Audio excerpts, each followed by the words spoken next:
All right, so we're here with the March 2013 featured artist, Orchid's Curse, and I'm here with 2/5 of the band. How you guys doing today? We're about 40% doing. 40%. I think this is 45, maybe 50. Actually, This is this is 40. This is 40% Jameson's. Right on. All right, so they're getting ready to open up for the Cancer Bats tonight, and everything's really chaotic, but thanks for doing this, first of all. Oh, no worries, man. Thanks for wearing our T-shirt. Thank you for Right wearing on. it in public, and not being embarrassed about it. Yeah, I even wore it playing music, too. Well, thank you. Sweet. All right, so you guys have a new CD coming out called Words on March 22nd. Did you guys approach this CD differently than your previous two? Yes, we definitely did. We thought a lot about what we were going to do before we actually started recording. Sorry. He's a drummer. I find these things close to my mouth uncomfortable. They remind me too much of a penis. But anyways, yes, we did a lot of thinking beforehand. We did demoing and pre-production. We hired a producer. Love you, Javo. Yeah, we love you, Javo. He's not here right now, but we miss him. Because he's mixing a new Pith song. Yes, which is going to be wicked. Speaking of that, that's actually my next question. Why did you choose Jason to produce the album? Oh, because Jason's a musical fucking genius. Picture the smartest people you know in music, and then realize he's smarter than them. Yeah. Smarter than you, Josh. He's like way smarter than me. He's like the Stephen Hawking's of music. Yeah, he just hears music. Minus the wheelchair. Sometimes he needs a wheelchair. Depending on the night, I guess.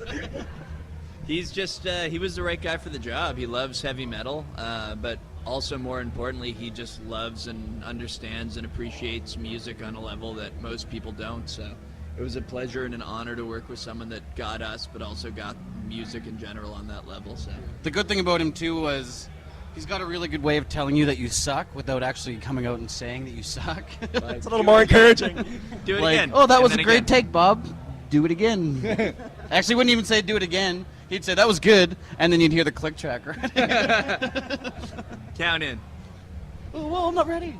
Right on. Well, I mean, it sounds great. I mean, the little bit that I've heard online, I mean, it sounds fantastic. Thanks, man. And you also got it mixed by Sean Thingvold, who has worked with like Lamb of God, Strapping Young Lad, amongst many other. I looked him up, and it was. Busta I Rhymes. mean, I got bored reading it actually. Chaos, Biff Naked, some Yeah. Motley Crue. He's some- got quite the resume, that's for sure. So how'd you get hooked up with him? We just sent him an email, really, and then he was interested after a song that we sent him. So I did a phone call with him, and we chatted. And he was a really chill dude, and he seemed to be, stoked by the tunes. So, And didn't charge you an arm and a leg? well, I mean, you get what you pay for in this industry. And Just I mean, the it was arm, just- we kept our legs. Yeah, we kept our legs. No, it was totally worth every penny was the thing. I mean, and that's the thing, having somebody mix it that's done some top tier metal definitely got the sound that we wanted to come across. Like, We were really picky about it this time around, so it was nice to have it in the hands of somebody capable to do yeah, it. he did a beyond fantastic job. So you guys felt like that was really part of the next step you guys wanted to take as a band. Oh, definitely. 100%. Yeah, we almost had to do it. Yeah. Because not knocking our previous productions, but I mean, to have somebody that good to be mixing a record and make it sound really awesome and polished is just. Yeah, it had to go to the It next had to level, go so. to that level, so. So, I mean, you guys are obviously happy with this CD and everything. Yeah, we worked our Yeah. asses off to get her done. It'll be good to finally put it out, let the world hear it all, and play some tunes and get on the road and play this album. Yeah. Right. So now your last album had some sub-themes, at least in the titles, like hope, despair, stuff like that. Does this album have any kind of theme running through it lyrically? Other than the Jesus hating, no, not quite. The I just chicken like wing to be eating. bold. The Masquerade of Sin is one of my favorite songs on the album. No. It's definitely, I mean, it is told through a line of kind of being sick of society's kind of rules, which is often done through Orthodox religion and, kind of traditional type thoughts, we'll say. But a lot of it is, too, as much as it's seeming negative, there's a lot of tidbits of hope, I guess, kind of throughout the lyrics. And instead of, asking people to have faith in a cross or a guy that's been dead for 2,000 years, I'm more so asking people to have faith in themselves. So I guess that's kind of the running theme of the album. Yeah, some people might notice like maybe some negative themes in it, but if you look at the lyrics closely, there's a lot of positive overtones on it Yeah, too. there's a lot of hippie shit. Making in light there, of a actually, really like, weird situation. I Yeah, guess. there's a lot of little weird, tidbits.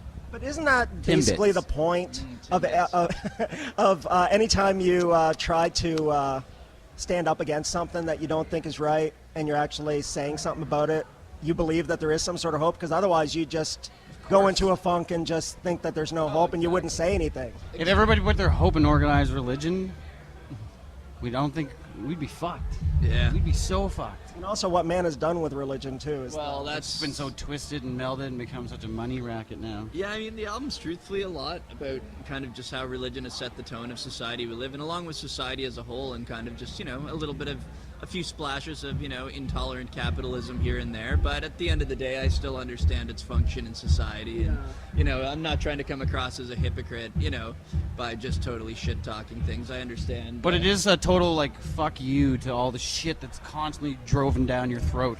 Constantly. kind of like we don't have the answers, but we know this isn't it. Exactly. It's that's not right, That's a very good sum but we're not going to tell you what's wrong. We might not know exactly what's right, but we do know this is 100% wrong, so...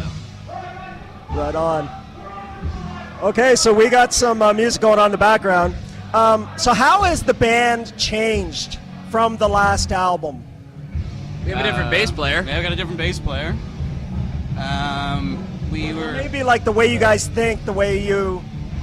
I think our approach to songwriting this time around was a lot different, because a lot of the songs that we wrote for voices, we had written 2-3 years before we even started recording it. This time, we were writing songs while we were doing pre-production. Yeah, so. we had 4 songs kind of written before we started writing the album, but after that it was all kind of consciously to write the album as a whole, so... But I mean, I did see you guys are even, back at writing a little bit now, and the album isn't even out yet, so it's pretty much, I mean, I know I'm a songwriter, and it's just, you just don't stop. That's just all you do. Well, if you don't, it kind of either doesn't happen eventually or it just gets stale, so... Yeah, when we have It's some nice to keep things downtime, fresh. we've started some new writing already, hopefully work on a little new EP or maybe a split, And for we're the really future, bad but- for making people wait a long time between records. Yeah, so we figure we'll get a jump on the gun this time around, so... Now, you guys just did a promo shot a couple weeks ago of you guys in a barber shop. That was ingenious, you guys looking at the little, the girly magazine, you in the mirror and stuff like that. Where did the idea? Looking at himself. Where did the idea for that come from? Just That's where I get my hair cut, and the first time I went in there, I was like, I want to do a photo shoot here, and he's like, 100%, man. I was like, okay, let's make this happen, and that was pretty much it. I just saw it, and I was like, this is a perfect spot for a photo shoot, so... The rest of the band agreed to it because we thought we were actually going to be able to cut Josh's beard. You knew better. but actually in the shot, it's Keith's hair that's under the gun there. I know. Both of you need to get a fucking haircut.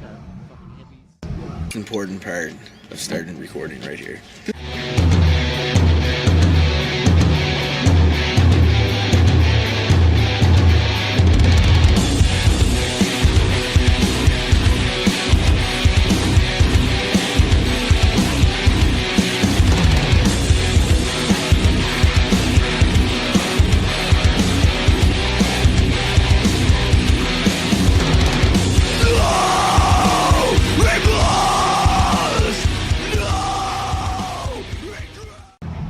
So where did the idea for the Beyond the Words little home video documentary come from?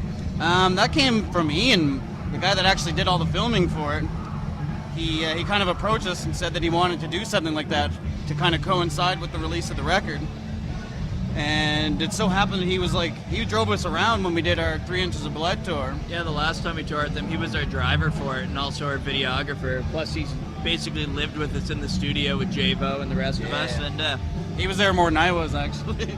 But yeah, he's put it together fantastic. I mean, obviously it's not all completed yet, but it's going to keep coming out in a couple separate parts. But so far, so good. I'm loving them. I love getting them in, and as soon as we see them, we get them right up online because... It reminds me of how frustrating it was. It's like little flashbacks to I'm glad we're going forward now.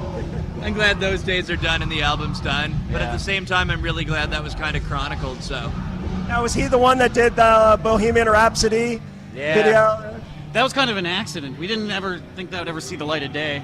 Yeah, and then he's just like, hey, check this out. And I was like, oh shit, that was filmed. Amazing. Yeah. And then Josh posted 1,000,000 times on our Facebook page. It's got It like was funnier than it was, apparently, but... it's got like over 300 views, doesn't it? Oh, but I think it should have like 3 million views. 299 of them was Brian. And I was the other like 7. Right on. So speaking of the 3 Inches of Blood, you guys going out on the road back with them and Goat Whore. Yeah. How excited for you guys for that? Yeah, I've got a boner right now. It's They were been there. super fun to play with last time. And, I mean, it can only get better, really. It's true. It's going to be awesome. They were honestly rad dudes. It was fun. were We really played nice 3 guys. shows with them last time. This time we're doing 4 with them, plus with Goat Whore, who's fucking deadly. So, and it's going to be awesome. Yeah, gonna be a I'm lot really of looking fun. forward to it. Well, I seen the show here on July 1st, and that was one of the most intense things I've Oh, it ever was experienced. insane. It was a awesome. sweaty mess, that show was. Holy shit, it was crazy. So what else do you guys have for tour plans coming up? We are doing the Bogus Journey tour from April 3rd to 13th, roughly. Be Pigwan. Yeah, with B Pigwan from Ottawa. We're playing a couple Ontario dates, some Quebec dates, finally getting to Eastern Canada, and then we're going to destroy the fuck out of the Maritimes. Yeah. Nice. Okay, now I always ask like a couple of lighthearted questions, and I'm really interested in what kind of answer I'm going to get on this one. If Orchid's Curse could tour with anyone in the world, anybody, who would you pick? Jesus, I'd say Motorhead myself, personally. Oh, this is a tough choice. Maybe Darkest Hour would be fun, too. Oh, I have like my dream wish list, and then I have the bands that we'd fit with better. Like, Go with your dream wish. well, I'd be honest. I think it'd be pretty rad. No, see, I can't even say that. This doesn't fit musically. I'm gonna go. He was gonna with, say Opeth, probably. I was gonna go with Rihanna. Yeah, let's go. No, I'm not gonna go with Rihanna. Please don't go with I mean, if I had Live or Dead, one of my favorite bands in the world, and we play with them more than anybody else, is Fuck the Facts. Yeah, and Fuck the Facts, they're some awesome. of my favorite people in the world, and They're I awesome hope we will get dudes to and tour with them dudettes. again. And we've toured with them a couple times now. I think we played with them more than we've any other band. Any other I think we band. played with them like 9 or 10 times now. So They're wicked guys and girls. I mean, yeah, they put on a wicked show. they're one of my favorite bands Yeah. going ever. The coolest fucking thing I ever seen was Mel, their lead singer. We were playing at the Pair, and she was like 6 months pregnant, I and heard she about was that. giving her. I was scared she was gonna actually like give birth right there on stage. It was amazing. It was one of the coolest things I ever Well, I mean, seen. the cool thing is, though, is that their bass player's mic stand goes taller than her. You know, I mean, it's just a monster. That's because everybody else in the band could stand on each other's shoulders and still not be as tall as Mark. I believe it. Yeah. Mark is actually 1/4 giraffe. He is. I believe it. He's got spots, you just can't see them. He hides them really well. All right. Final question: if you could trade places with anybody in the world for one day, who would you pick, and why?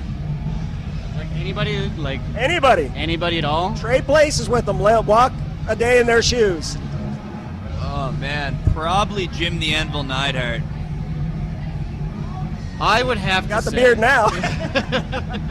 I would have to say that if I could trade places with anybody, I would be Lemmy. Because he is I like this the guy. fucking man. Well, Well, he how's is that- how's God. it go? Who wouldn't want to be God? Who would win in a fist fight? God or Lemmy? Trick question. Trick question. Lemmy is God. It's true. I've always liked that question where, or the question, the picture where they take Jesus and put Lemmy in this place. He does kind of like have Lemmy for Jesus Pope. qualities. Lemmy for Pope for sure. Yeah, I think that would definitely be a good pick.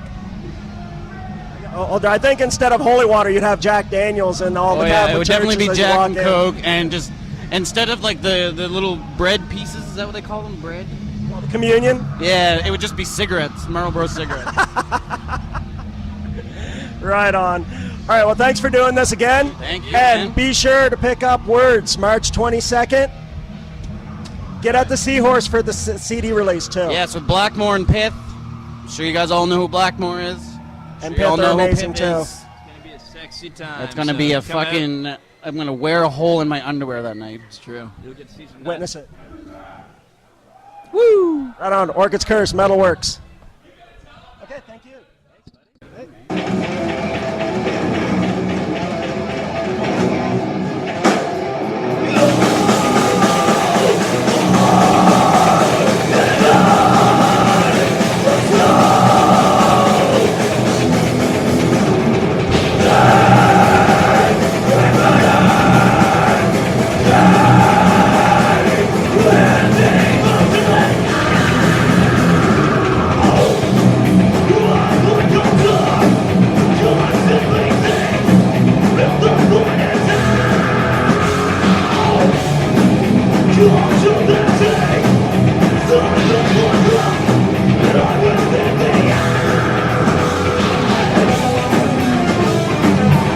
I'm going to